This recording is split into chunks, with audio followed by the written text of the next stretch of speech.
direct, corrigé avant latéraux. Le début de la paracha. Vaïgash elav Yehuda vayomer bi Adoni daber navdecha davar bozne Adoni valicha rapra beavdecha kichamocha que paro. Yehuda, moitié en s'excusant, moitié avec une menace voilée, aborde Yosef. Adoni Sha'al et avadav les morts yesh lachem av o ach. Et qu'est-ce qu'il est en train de faire? Il veut récupérer Binyamin. Et comme Binyamin a été retenu maintenant par Yosef sous le prétexte qu'il aurait volé la coupe qui permettait de diviner, et on veut le garder comme esclave. Et Yehuda refuse cela. Mon maître, donc toi, tu as interrogé tes esclaves, tes serviteurs en disant, est-ce que vous avez un père ou un frère? Regarde déjà la façon d'aborder les choses. On vient acheter du blé, et tu es quoi? Tu es en train de nous proposer un chidour ou quoi? Tu demandes si on a un père, des frères, quoi. Vanomer el Adoni, yeshanu avzaken v'yeletzukunim katan, v'achiv met, vaivater hu levado leimo v'avivaevo. Des pizzas, on n'a pas refusé de te répondre. On a dit à mon maître, oui, vous avez un père âgé et un fils de vieillesse, donc auquel il tient beaucoup, qui est encore jeune, et son frère est mort. Son frère est mort, donc ça veut dire, c'est faire attention pour lui dans cette famille. On a peur peut-être qu'il arrive quelque chose. Vaïvater ou le vado, l'imo va vivre. Il est resté seul à sa mère et son père qu'il aime. Donc toutes les amitiés, tous les amours de la famille sont concentrés sur lui. Et tu as dit alors, tu m'as dit à ton serviteur, descendez-moi que je mette les yeux dessus. Maintenant on parle de mettre les mains dessus, et regarde, les yeux dessus, porter les yeux dessus, que je le vois, regarde ce que tu en fais. Vanomer el Adoni, lo yuchal anar lazov et aviv, vazav et aviv vamet. Et on t'a dit, cet enfant ne peut pas abandonner son père, de peur que si jamais il abandonne son père, le père risque d'en mourir. Vatomer lavodecha, im lo yered achichem akaton itrem, l'otosifil rot panay. Depuis cela, tu m'as dit, si votre petit frère ne vient pas avec vous, vous ne verrez plus ma face, vous mourrez de faim.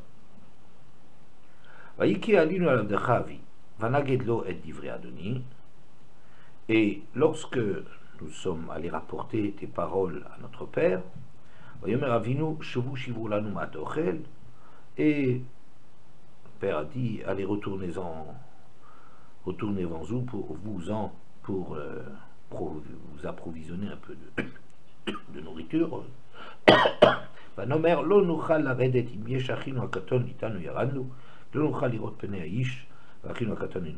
on lui a dit, mais c'est pas possible. Ou tu laisses le petit partir avec, ou on partira pas, parce que de toute façon ça servit à rien.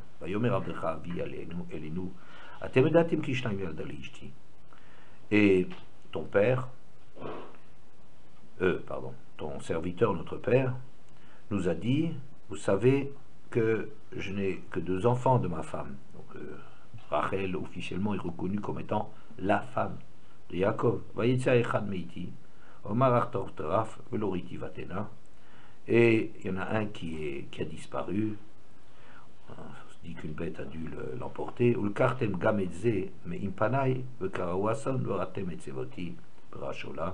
Si vous prenez également celui-là et qu'il lui arrive malheur, ferez descendre ma vieillesse dans la tombe, dans l'affliction.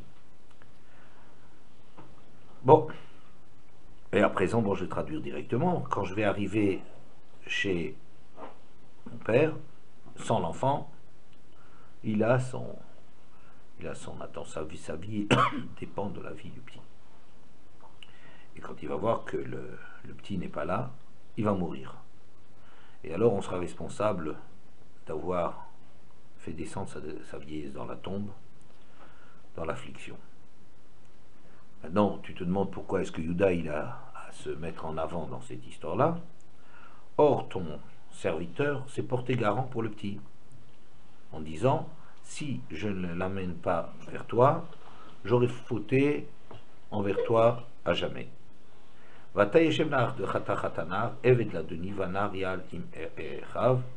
Et à présent que moi, je puisse être ici, que je sois retenu moi à la place de l'enfant, comme serviteur pour toi, et que le petit il vienne vers son père, moi je reviens, je suis de toute façon, gardez-moi, moi je suis de toute façon meilleur à tout point de vue que le petit.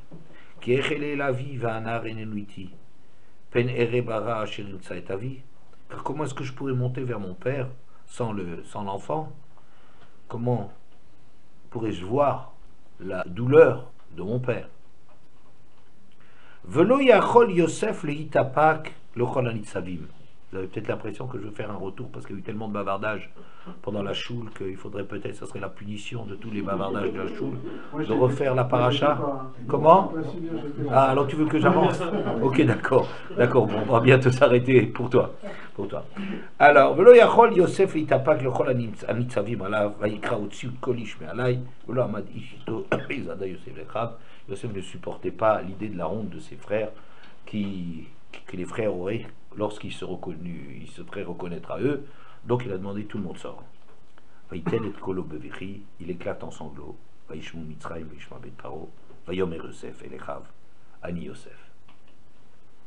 Et Yosef, à ce moment-là, il dit à Yosef dit à ses frères, ben c'est moi Yosef.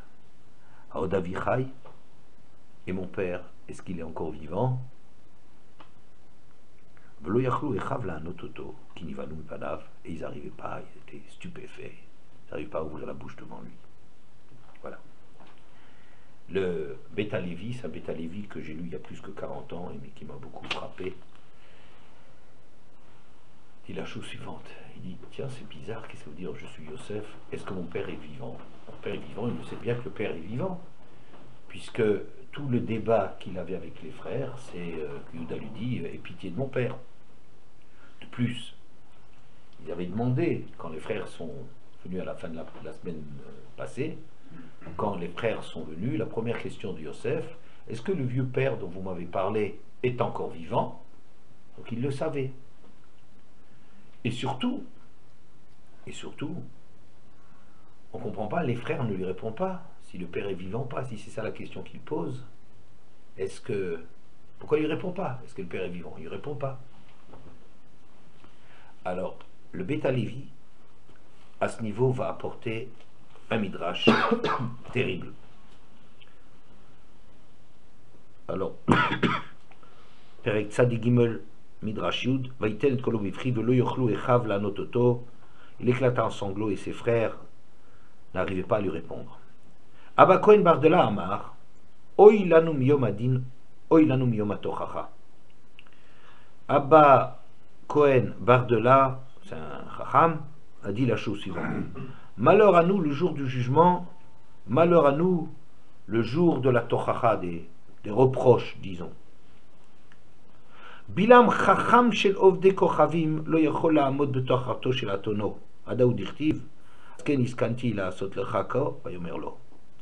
Bilam, qui est connu comme étant le chacham des nations, il a été incapable de répondre à son ânesse quand il avait frappé l'ânesse, et l'ânesse lui a dit, mais est-ce que j'ai une fois mal agi avec toi?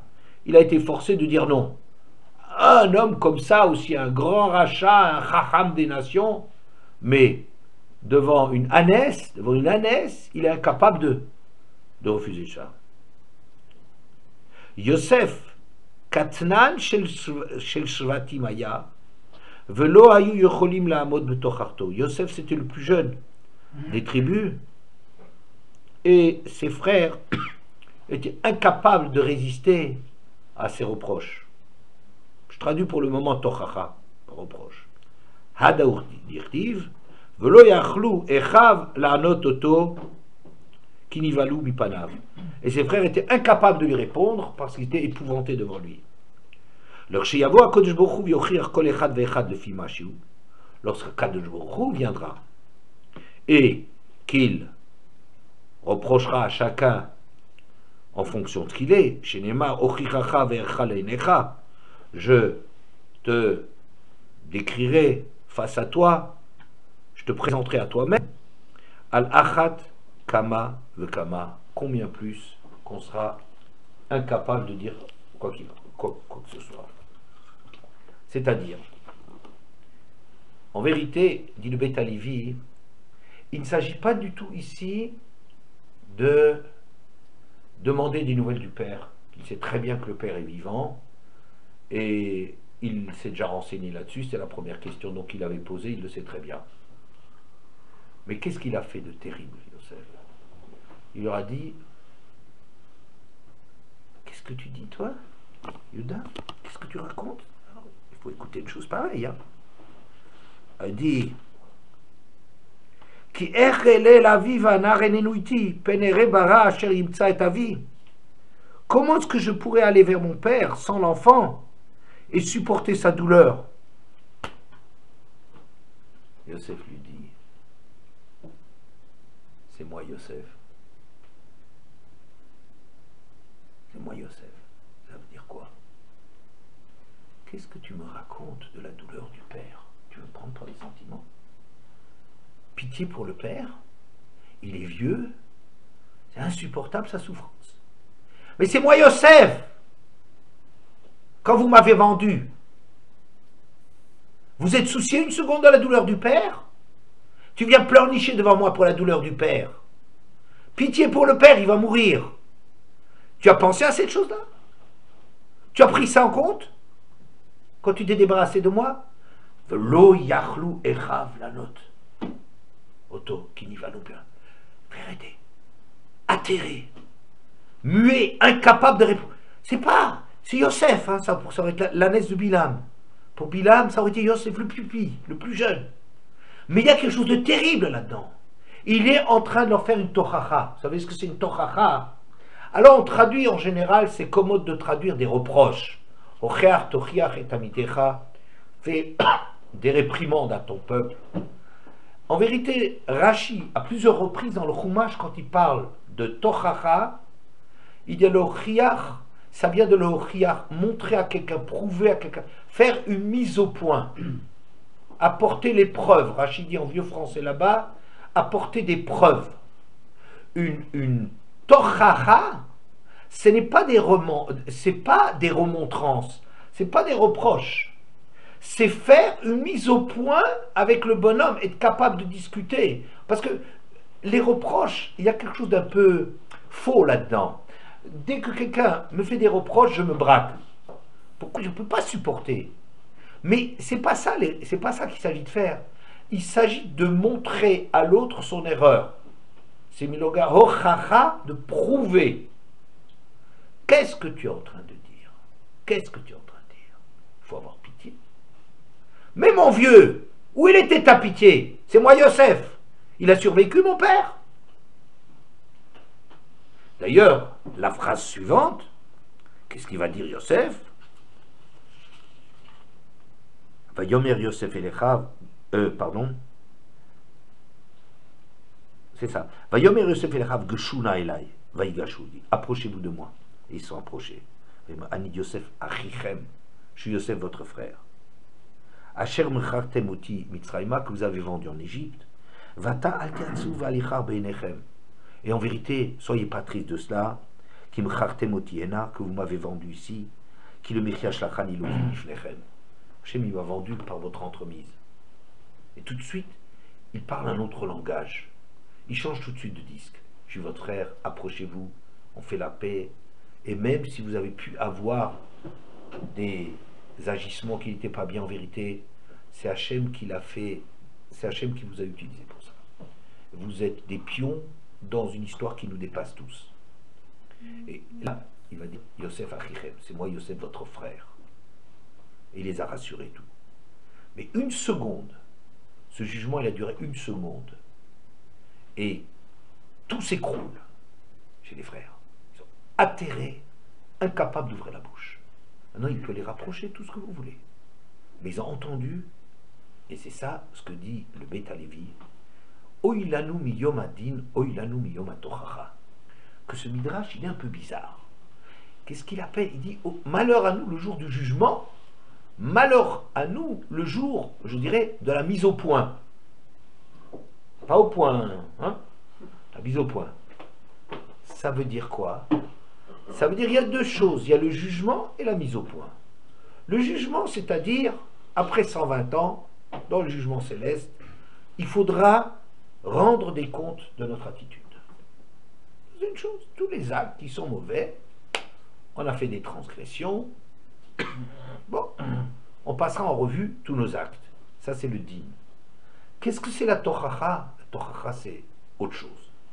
La tochacha, dit le Midrash, quand ça sera avec déjà Yosef, vous voyez, d'abord Abba Cohen Bardella a dit quelque chose de terrible, il dit, même le plus grand homme, un Bilam qui est le grand philosophe et tout ça, il est incapable de voir son ânesse, de résister aux reproches de son ânesse, il est obligé de s'avouer vaincu. Oui, tu as raison.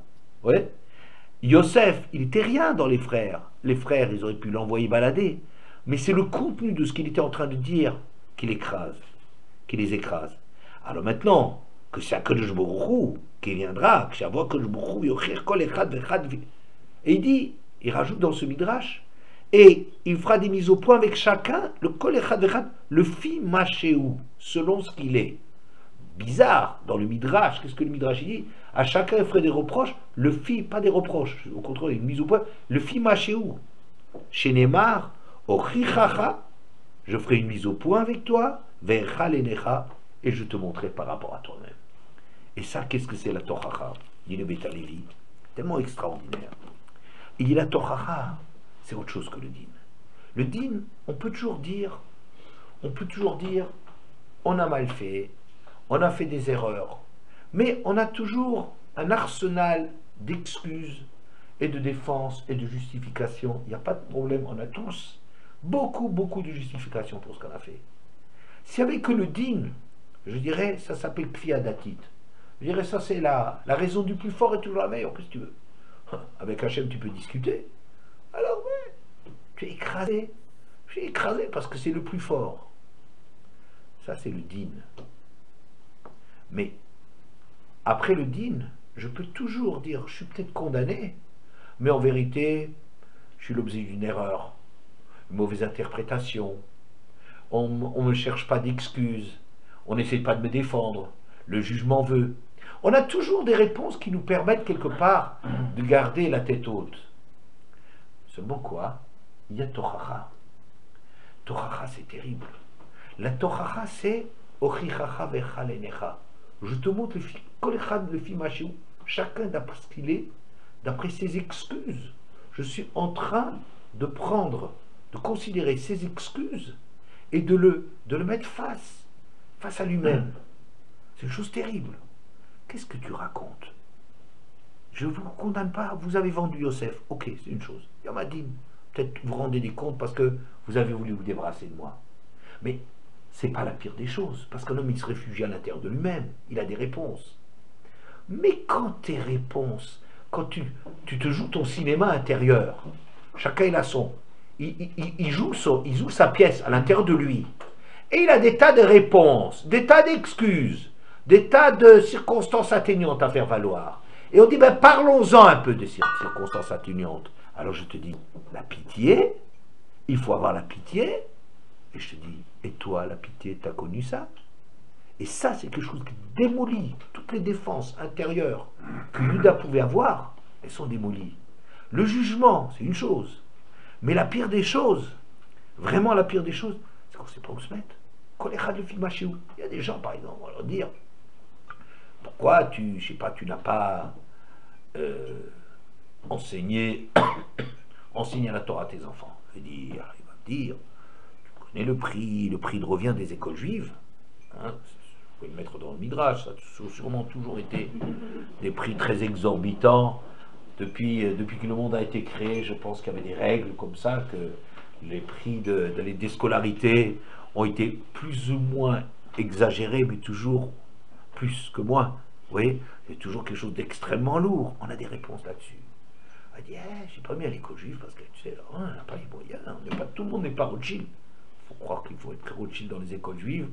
Alors, tout le monde n'est pas Rothschild, on ne peut pas tous se permettre. Dis-moi, les sports d'hiver, ça t'a coûté combien? T'as fait un voyage là, ou un voyage où? Aux Seychelles? C'est où les Seychelles? Ça coûte combien? Alors là, toutes tes défenses intérieures, elles s'écroulent. Ça, c'est une chose terrible. T'as plus rien à dire. T'as plus rien à dire. Et c'est ça, disons, la Torah, le terrible, terrible du jugement d'Hachem. Et peu importe, si ce jugement il est fait par une ânesse, ou ce jugement il est amené par Yosef, le plus jeune, c'est peu importe, on est complètement démoli, on n'a plus aucune défense, c'est ça. Kol echad vechad le fi mashiu, c'est-à-dire je te mettrai face à toi-même. Parce qu'on n'est jamais face à soi-même. On peut être condamné, mais être mis face à soi-même avec ses excuses, là il n'y a pas. Dans le jugement humain, on ne connaît pas une chose pareille. On peut condamner quelqu'un, la raison du plus fort est toujours la meilleure. La raison du plus fort est toujours la meilleure. La preuve, c'est que j'ai été condamné. Alors que je suis finalement un brave type. Ouais, mais avec Hachem, on voit quelque chose qui apparaît dans le jugement d'Hachem, qui est mettre l'homme face à lui-même. Je continue. Il y a un texte dans la Gemara, dans Avodah Zarah, au début d'Avodah Zarah, que à la fin des temps, Hachem demandera aux différentes nations, celui qui s'est occupé de Torah, qu'il vienne chercher sa récompense. Et tout le monde vient, sauf les Juifs. Alors, tout le monde vient dans un désordre indescriptible pour recevoir les récompenses.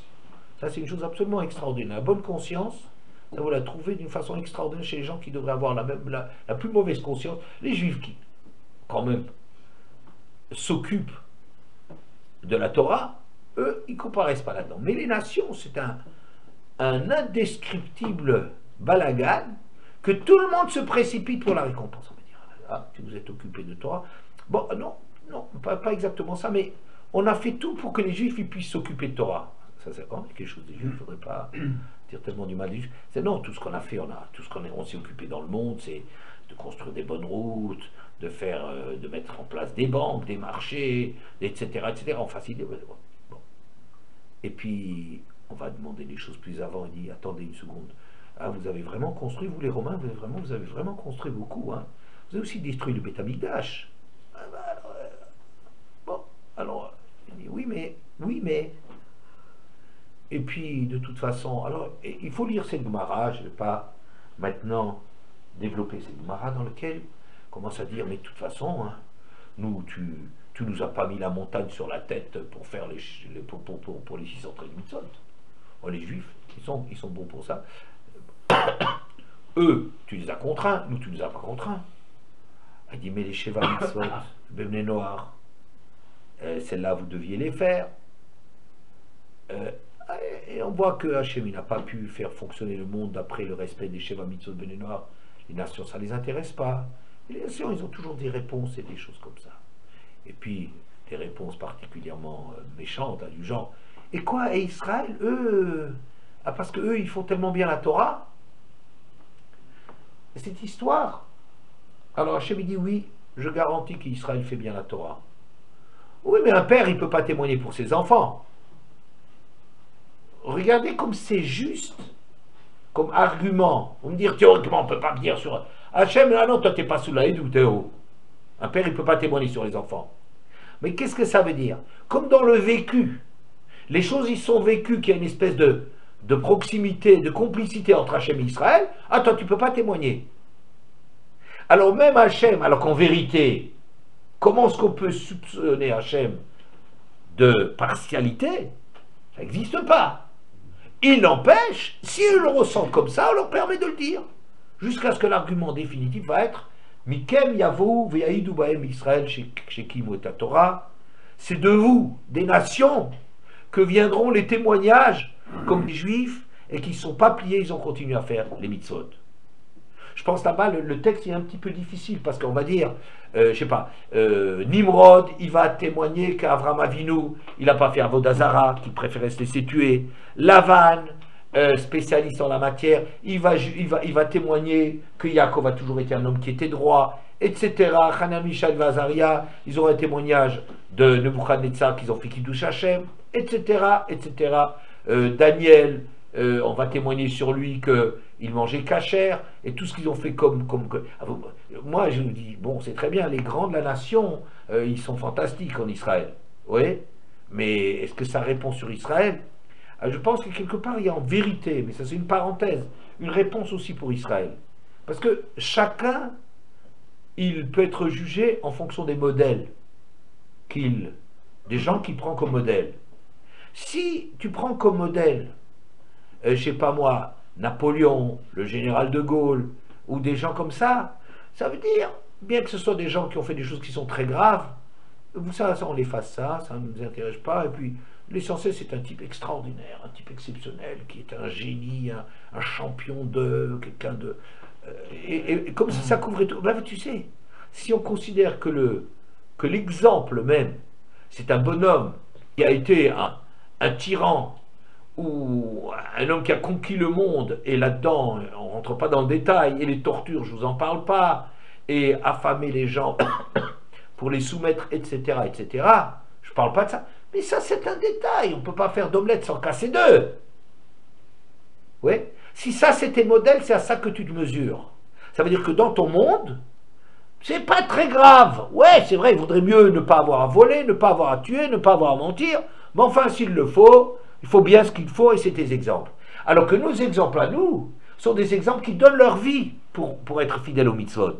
C'est-à-dire quoi? C'est-à-dire quand bien même nous ne sommes pas à la hauteur, mais c'est ça ce que nous revendiquons.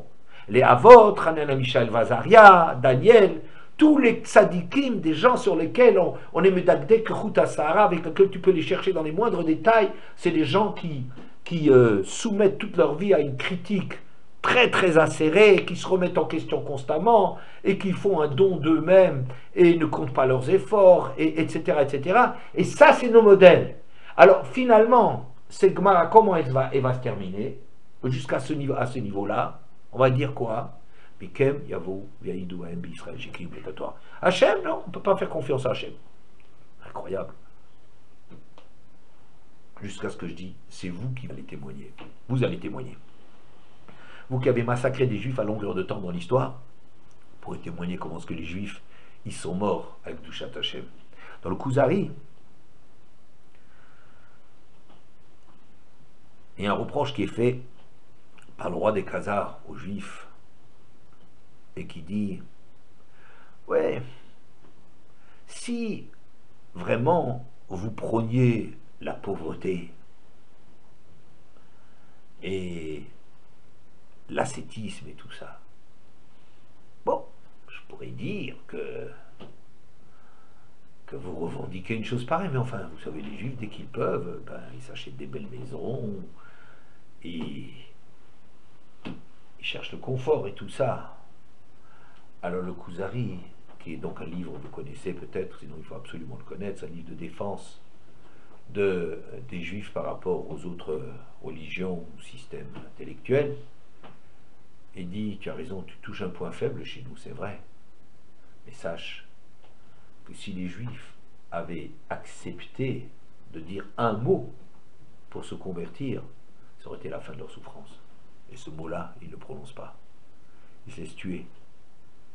Ça veut dire que, en vérité, les Juifs, ils ont été vraiment persécutés de ça, et s'ils avaient accepté la conversion, ça aurait été la fin des soucis, ils auraient été bien, ils auraient été capables de devenir des grands dans le monde des goïms, et ce mot-là, on ne l'a pas dit. Quoi qu'il en soit, c'est qu'on voit que, qu'est-ce que ça veut dire dans ce midrash?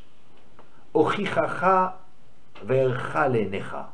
Je te montrerai ton image. Je vais te donner les contre-exemples de ce que tu prétends à partir de toi-même. Kol echad lefi mashihu.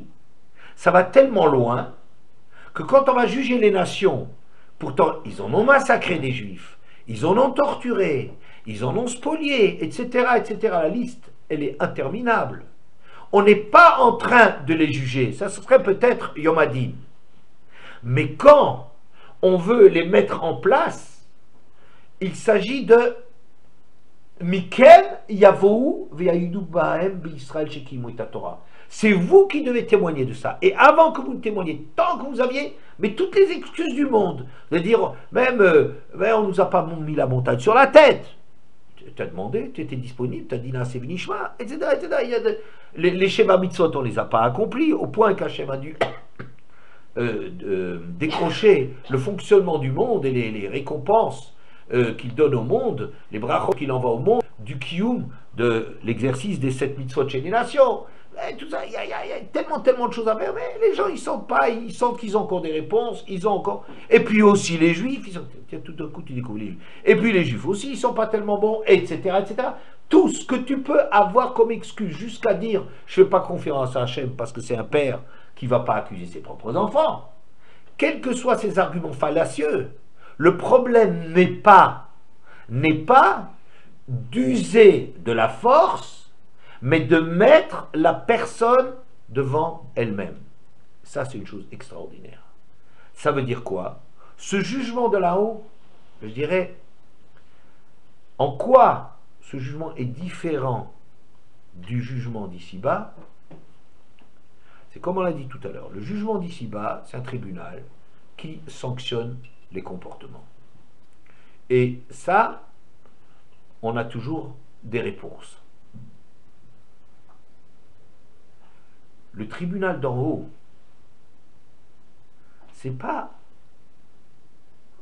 que on ne laisse pas de réponse. Je pense pas que c'est ça le fond, le pshat de cette histoire, de ce midrash. C'est de nous dire qu'on ne fait que te mettre face à toi-même. C'est-à-dire, on substitue le jugement extérieur à toi, devant lequel tu peux toujours te défendre, par un jugement qui va émaner de toi. Vis avec toi-même, assume-toi toi-même. Ça, c'est le jugement d'au-delà. C'est un jugement terrifiant, terrifiant. Pourquoi? Parce que on amène juste, là-haut, il y a juste, si vous voulez, le procédé d'amener l'homme à finalement se rendre compte qu'il doit avouer qu'il n'y a pas de réponse, que lui-même dément les excuses qu'il a. Mais ça veut dire quoi? C'est pas que le jugement ici, il va être fait par Hachem, mais il va être poussé plus loin, qu'on va même lui couper l'herbe sous les pieds, à part le din, il va y avoir la tochacha. Je ne pense pas que c'est ça. Ce qui est génial ici, c'est de mettre l'homme comme juge de lui-même. Ça veut dire que l'homme, finalement, Hachem est juste le moyen qui empêche l'homme de se défiler. Tout le temps on se défile. C'est pas de ma faute, c'est pas à cause de moi, c'est la faute du voisin. Vous avez déjà vu, au Serge, hein? C'est toujours, je connais que des gens dont le voisin parle. Quoi? C'est vrai? Le problème, c'est quand vous faites le tour d'un choule, c'est tout le monde sont des... Hein? Pardon? On revient au point de départ, voilà. Exactement. Alors, on connaît que des gens dont le voisin parle. C'est toujours la faute du voisin. Moi, j'avais une fois dans un de mes carnets, il dit dérange bien souvent la classe sans pouvoir accuser le voisin. Ah, il a compris quelque chose sur moi. Ouais, ça veut dire, voilà. Alors, ça c'est un... Il a fait le shvar, il dit, ah, tu parles. Hein? Alors, vous voyez, c'est comme ça. Le jugement, c'est que le jugement, il ne vient pas de l'extérieur. Le jugement, il doit émaner de toi. Mais jamais on veut se condamner. Nous, on veut toujours se justifier. On cherche toute la justification. Le fait de nous couper l'herbe sous les pieds et de nous mettre face à nous-mêmes, ça n'a pas comme but que ça soit quelque chose d'étranger à nous. Parce qu'une chose étrangère à nous, c'est finalement quelque chose qui nous... Ça ne nous touche pas beaucoup. Ça nous touche dans une certaine mesure, mais c'est théorique pour nous, c'est lointain pour nous. Mais si moi-même je suis obligé de dire, oui les juifs, oui j'ai massacré des juifs, pour qu'il a... Et ça m'enlève toute réponse sur certains agissements. Ça veut dire que c'est moi qui suis obligé de prononcer mon verdict. C'est ça qui est extraordinaire, il me semble, ce que j'ai appris d'extraordinaire de ce Beth Lévi, Il n'a pas dit ces mots-là, mais je pense que c'est comme ça que j'ai entendu, que c'est ça qui est extraordinaire, c'est ça la véritable différence. Un jugement d'Hachem et d'un jugement de l'homme, c'est pas que le jugement d'Hachem poursuit les choses plus loin, ce qu'un homme ne peut pas se permettre parce qu'un homme ne connaît pas les choses, et qu'Hachem il peut poursuivre et traquer l'homme dans toutes ses excuses. Ouais. C'est simplement qu'Hachem force l'homme à être face à lui-même. Face à lui-même. Bon. Il y a un texte de Rabbi Tzadok qui dit la chose suivante. Sikata Tzadik Memvav.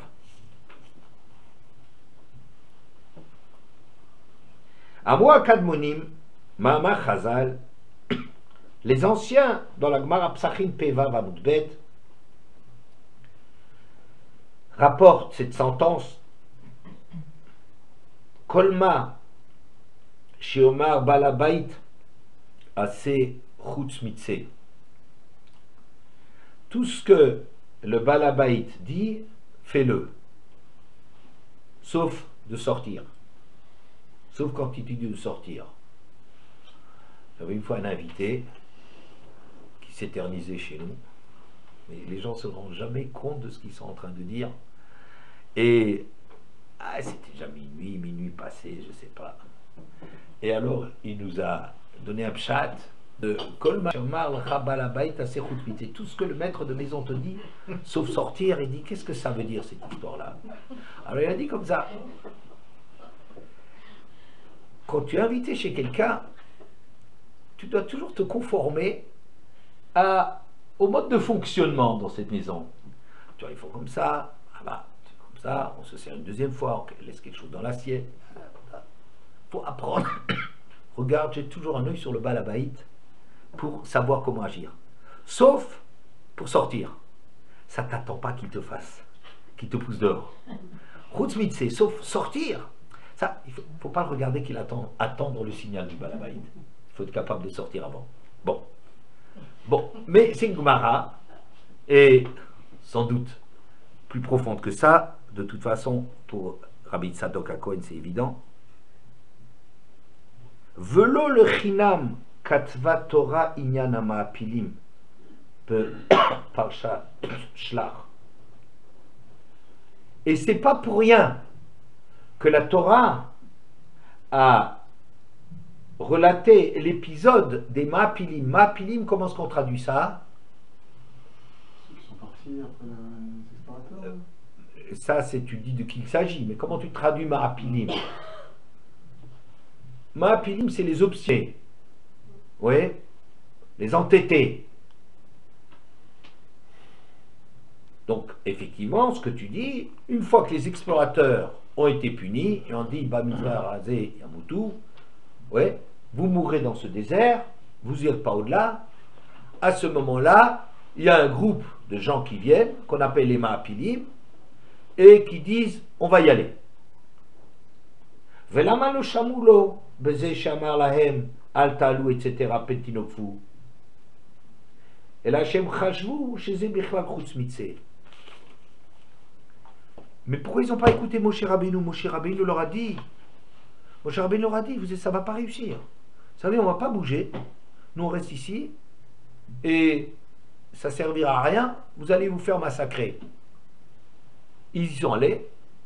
Et ils ont été exterminés à Dachorma jusqu'au dernier. Pourquoi on nous raconte cet épisode? Pourquoi on nous raconte cet épisode? Alors, Rabbi Tzadok HaKohen, il dit avec sa finesse habituelle, il dit Shekol ma she'amar lecha balabait aseh chutz mitzeh. Le balabait, tout ce qu'il dit, c'est une illustration de tout ce que le balabait il te dit. Tu dois l'appliquer, sauf de sortir. Qu'est-ce que ça veut dire? On comprend que Rabbi Tzadok, il dit ce qu'est le pshat. Le balabait, c'est Akadosh Baruch Hu. Et à un certain moment, il dit aux explorateurs c'est fini. C'est fichu. Vous n'avez pas saisi votre chance, vous aurez dû rentrer en Eretz, c'est fini, vous crevez dans le désert. Moi, je ne parle pas comme moi. Alors, vous mourrez dans le désert. Oh, vous mourrez dans ce désert. Eux, ils ont compris Kol Mashamar Balabait assez Chutz Mitzeh. On peut tout accepter, Hachem. Toutes les punitions, on peut accepter. Mais quand il nous dit c'est fini, non, ça on ne suit pas. Pourquoi? Ah, mais ils savaient que c'était fichu. Eux, ils ont pensé que s'ils font comme ça un don d'eux-mêmes et qu'ils se mobilisent pour cela et qu'ils sont prêts à donner sa vie, que en vérité, ils démontrent avec cela que le jugement est erroné. Maintenant qu'ils ont entendu qu'Hachem dit tous ceux qui ont dit du mal d'Eretz, ceux-là, c'est fini, ils sont condamnés, ils mourront dans le désert, ils disparaîtront dans le désert. Si moi je ne me reconnais pas là dans ce jugement, c'est pas le jugement qui me convient. Vous entendez? Si je n'adhère pas à cette sentence que je meurs dans le désert, mais que je suis prêt à me lancer et à risquer ma vie, et en dépit, on peut croire que l'épreuve est là, que Moshe Rabbeinu leur a dit, mais n'y allez pas, vous allez mourir, ça ne marchera pas. Pourquoi ils sont allés? Ils sont fous? Non, ils ne sont pas fous. C'est parce qu'ils ont bien entendu que tout ce que dit Hachem, tu dois l'accepter, mais pas quand on te dit que c'en est fini. Et pourquoi pas? Parce qu'un jugement dans lequel tu ne te reconnais pas, ça ne peut pas être ça ton jugement. Allez vous demander pourquoi est-ce que finalement ils sont morts, c'est une autre paire de manches. C'était peut-être quelque chose d'un petit peu qui n'était pas vrai avec eux-mêmes, je ne sais pas. Mais le pshat extraordinaire de Rabbi Tzadok, extraordinaire, c'est de dire que si Hachem il te donne un jugement et que ce jugement il n'émane pas de toi, tu n'adhères pas à ce jugement, c'est pas le jugement. C'est pas le jugement. Vous entendez? C'est pas le jugement. Il y a une Gemara que j'aime beaucoup dans le Darim d'Afret à Moudbet. Reish Lakish nous dit Ein Geinam Laolam Haba. Le purgatoire, ça n'existe pas. Je traduis Geinam par purgatoire et pas par l'enfer. L'enfer, ce serait quelque chose d'infernal, oui. Le purgatoire, c'est pour purger. Purger, c'est nettoyer. Donc c'est une période dans laquelle on passe, on doit être soulagé de tout ce qu'on transporte comme mal et être nettoyé de cela. Le terme de purgatoire me convient très bien. Ouais, voilà. Tu sais, le purgatoire, le Gehinam, la Tidlavo, il n'y en a pas. Il n'y en a pas. Elle a Kadosh Borou, Motzi Chama Minartika, mais Hachem va sortir le soleil de son écrin. Tzadikim mitra pimba ou Reshaim lidonimba. Et tandis que les tzadikim, ce soleil va les remettre sur pied, va les ravigorer, les Reshaim, ils seront jugés par ce soleil. Chez Neymar, V'zachalachem yireshemi shemesh sedaka ou marpé, et se lèvera pour vous, ceux qui craignent mon nom, un soleil de bienfait, bienfaisant et guérisseur. Velood el hashemit adnimba, chez Neymar vitzatem ou pashtem keigle marbek. Mais plus que ça encore, que ça ils s'éclateront là comme les veaux qui s'éclatent dans les pâturages. Ou Reshaim, l'idoniba, alors que les Reshaim ils seront jugés par ce soleil, chez Neymar, à propos du même Olam Haba, là, de Hine Yomba Boer Katano. Voici qu'un jour vient brûlant comme un four. Voilà. Reish Lakish nous dit Olam Haba, enfin non, le côté négatif de Olam Haba, ce qui se passera après, le purgatoire, le Gehinam, ça n'existe pas. Ah, c'est bien, c'est une bonne nouvelle. Non, c'est pas que ça n'existe pas comme ça, c'est pire que ce qu'on croit. C'est que, comment ça va se passer le Gehinam? Simplement qu'Hachem, fait sortir le soleil de ses écrans, et ce soleil va revigorer, remettre sur pied, réjouir, mit animba, les sadikim, et les Roshaïm vont être brûlés par ça. Oui, je sais, je suis tout à fait sûr que les tzadikim ont la peau plus dure que les Roshaïm. Parce que pour un tzadik, il faut être vraiment très fort. Mais quand même, d'ici là, de dire qu'on se sent bien avec un soleil que les autres n'arrivent pas à supporter, c'est sûrement pas ça le pshat, n'est-ce pas? Et puis de quoi il s'agit? Qu'est-ce que ça veut dire qui est Ein Geinam la Tidlavo?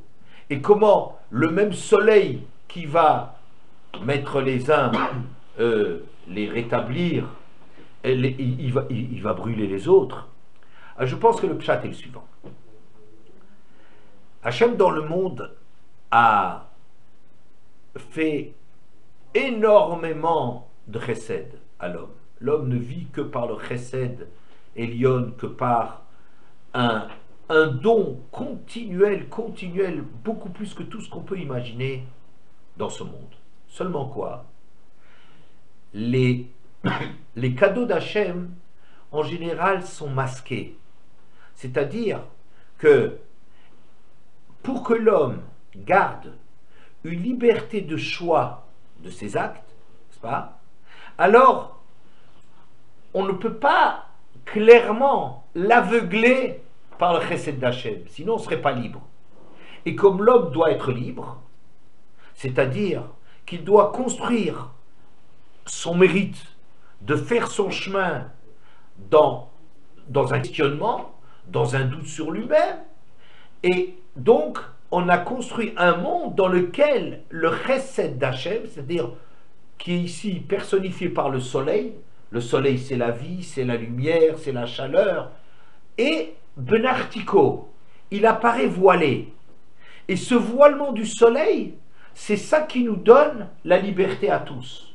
Qu'on peut dire Dieu n'existe pas, ou il veut notre mal, ou tout ce que chacun trouve à dire ou à redire, il a la possibilité de le dire parce que le soleil est benartico.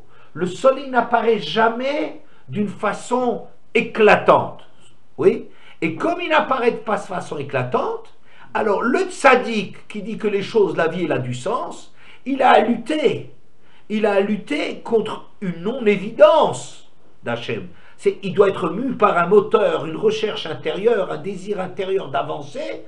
C'est ça qui doit le conduire en dépit de toutes les difficultés, de tout ce monde-là qui est très souvent hostile, qui ne fait pas de place aux gens de bien, etc., etc. Il a une vie extrêmement dure où il doit ramer à contre-courant parce qu'il n'y a pas d'évidence du chesed d'Hachem. Les Rechaïm profitent de cela. Et donc, ils vont dans le sens du courant de nier tout et de se mettre tout. La Tidlavo, dans les temps messianiques, c'est le Geinam. C'est pas une espèce d'enfer ou de purgatoire ou de je ne sais pas trop quoi, quelque chose dans lequel on va souffrir dans le sens de « Ah, t'étais pas gentil, alors une paire de claques, et puis ça, et ça, et ça, et des... » C'est mieux que ça, c'est plus affiné que ça, mais enfin, c'est pas ça. C'est pas ça le jugement de la Tidlavo.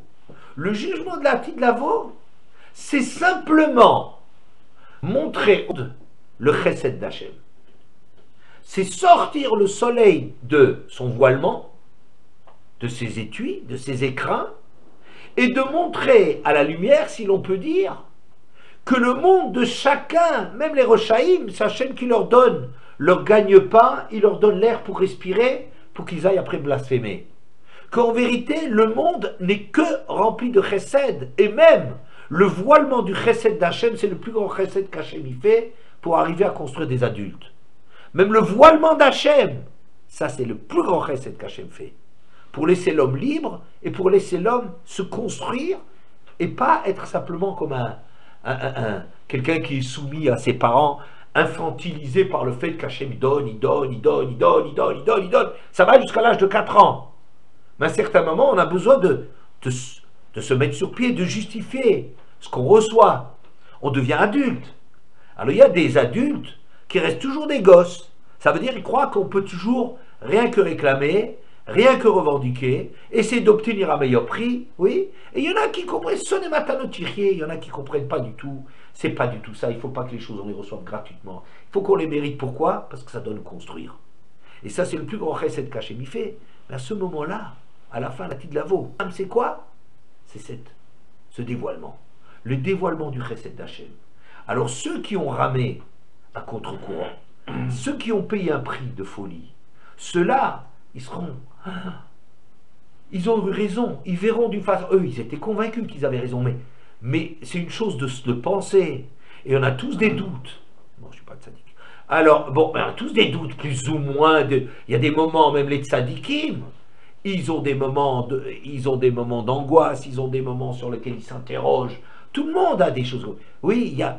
Mais le voir comme ça, tout le chesed d'Hachem, et c'est cette conviction qui les a mus, qu'il y a du chesed d'Hachem, qu'Hachem est derrière, que l'Oula Kadosh Baruch Hu, qu'Hachem est constamment en train de nous aider, sinon on n'arriverait pas, sinon on n'arriverait pas, sinon on n'arriverait pas. Et ce travail qu'ils ont fait à contre-courant, et bien maintenant on va voir, c'est ça la récompense qu'ils ont. La récompense, c'est leur attitude.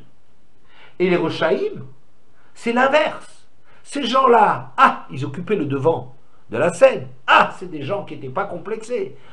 C'est des gens pour qui ça va bien. Pourquoi? Parce que c'est un monde qui les favorise, un monde dans lequel on peut toujours nier et qu'il faut faire un effort pour commencer à réfléchir sur sa vie. Alors ça, c'est un monde, c'était très confortable pour eux. Mais Hineyom Bo Boer Katanour, il y a un jour qui va venir, qui va être brûlant comme un four. Quel est le brûlé? C'est le rouge de la honte, ils ne sauront pas où se mettre. Ils se rendront compte que eux, avec leur grande gueule, si l'on peut dire, avec tout leur grand principe, avec toute leur espèce de grossièreté de comportement, ces gens-là qui se croyaient au-dessus de tout, au-dessus des lois, au-dessus de... Oui, qu'ils ont écrasé, ils ont tout écrasé autour d'eux, toute leur famille et tout leur voisinage, et tout le monde, ils ont écrasé du haut de leur hauteur.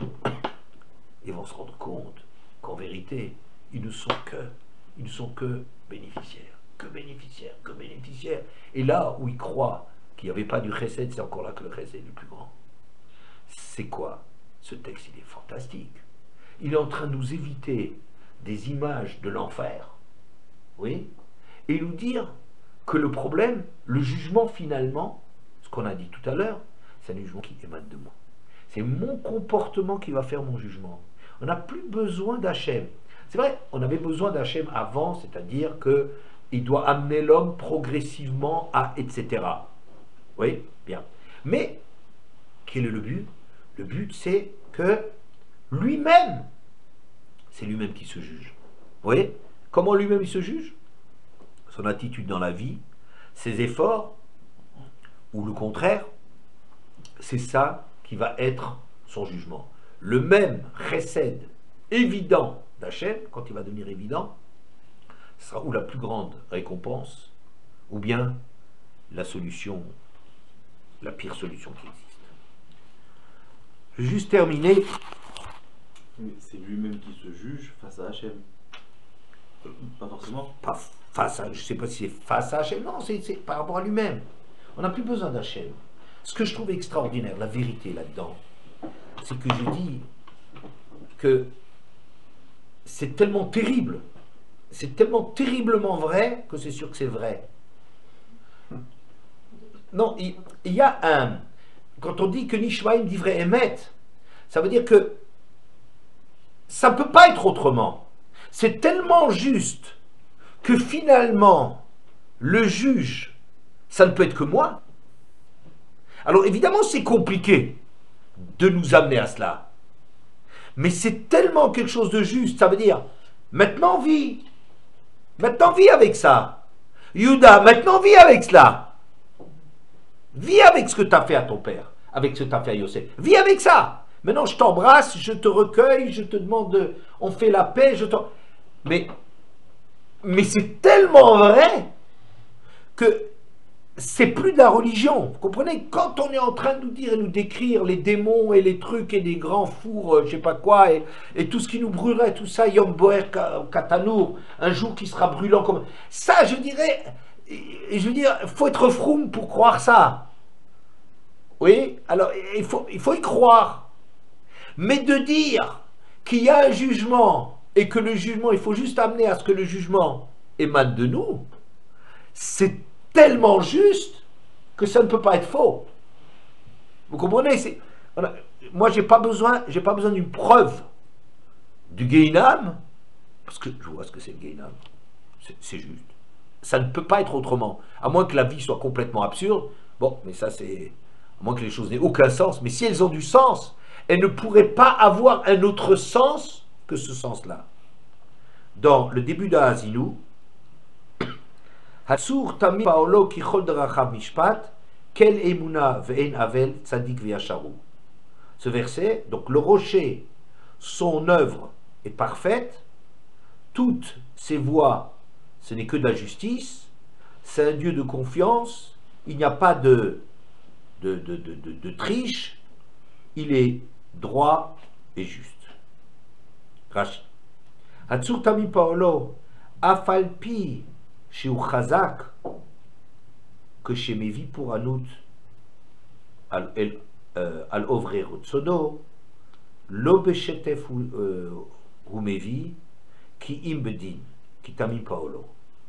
Bien qu'à Hachem, c'est un dessous, il est un rocher, il a toutes les forces du monde, bien qu'il est fort, lorsqu'il apporte la punition sur ceux qui transgressent sa volonté, Lo Beshetef Humevi, il ne leur tombe pas dessus à bras raccourcis, Ki Imbedin, d'une façon juste. Ils sont protégés. C'est pas un roi qui... Hachem, il ne se venge pas de l'homme. Tous ses visées, c'est pas dans son jugement de se venger de l'homme, de faire du mal à l'homme, d'amener la chose qui correspond à ce que l'homme exactement doit avoir.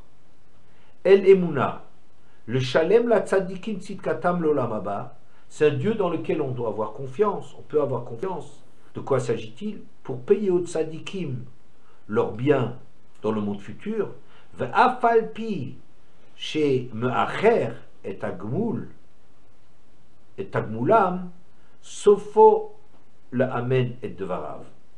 C'est un Dieu dans lequel tu peux avoir confiance, même si ça tarde, et que tu vois dans le Lamazé très souvent, ils ne sont pas récompensés, sache que c'est un Dieu dans lequel tu peux faire confiance, viendra le jour où même si ça tarde, ils auront l'entière récompense de leurs actes. Ve'ein avel, il n'y a pas de triche. Aflar shaim, meshalem srartit katam ba'olamazé. Même les Rochaïm qui ont fait, il n'y a rien de tordu. C'est pas un parti pris d'être copain des tzadikim ou des juifs et d'être ennemi d'eux.